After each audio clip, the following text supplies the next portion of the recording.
iga hinge kaotus ei alga karjega, ta algab sosinaga.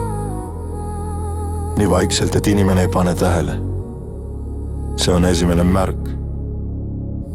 Kui sa tunned, et elad, aga ei ela iseenda sees.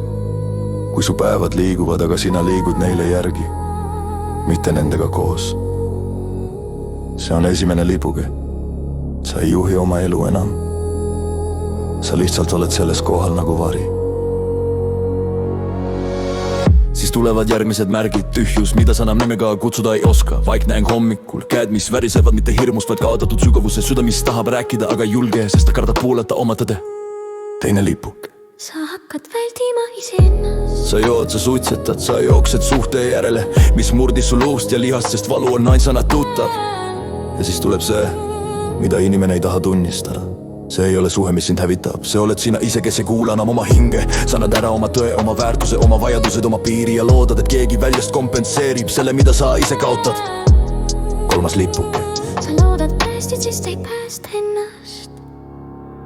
Ja kui su hing hakkab hääbuma, hakkad sa otsima välist dopamiini, mitte sest sa oled halb, vaid sest sa oled tühi. Sa tahad korraks tunda midagi, mis meenutaks elu, aga alkohol ei too hinge tagasi. Kanep ei too identii tagasi, seks ei too tõde tagasi. Klammerdumine ei too armastust tagasi.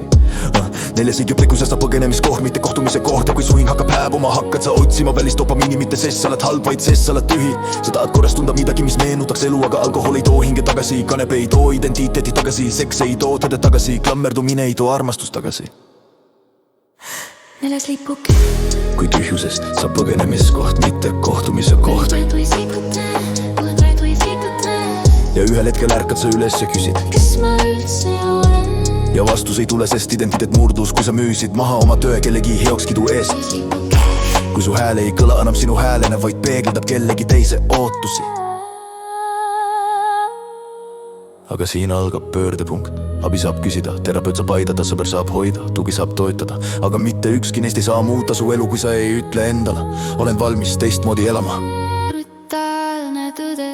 Abi on kasutu, kui inimene ei taha tõde kuulda. Muutus algab otsusest. Ma ei ela enam vana viisis. Sest vana viis, see viis sind siia.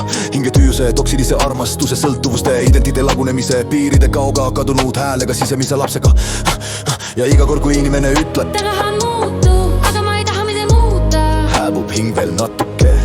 Aga nüüd tuleme tagasi valguse juurde. Hinge kaotus saab peatada, identiteeti saab taastada, armastust saab õppida uuesti. Tõde saab tagasi tulla, aga ainult siis, kui sa julged vaada endale otsa ja öelda, ma olen haavatud, ma olen end reetnud, ma olen kaotanud piiri, ma olen käinud vales suunas, aga ma olen valmis tagasi tulema. Selles lauses on kogu tervenemise tuum. Sest hing ei kao tegelikult kunagi. Ta ainult ootab nii kaua, kuni sa lõpetad põgenemise. Astud uuesti tema juurde, astud tõe juurde, armastuse juurde, õige ja vale juurde, oma väärtuse juurde.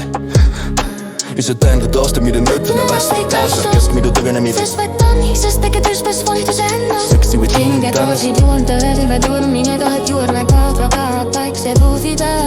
Ma olen valmis tagasi tulla. Sa viitel enna põgenemis.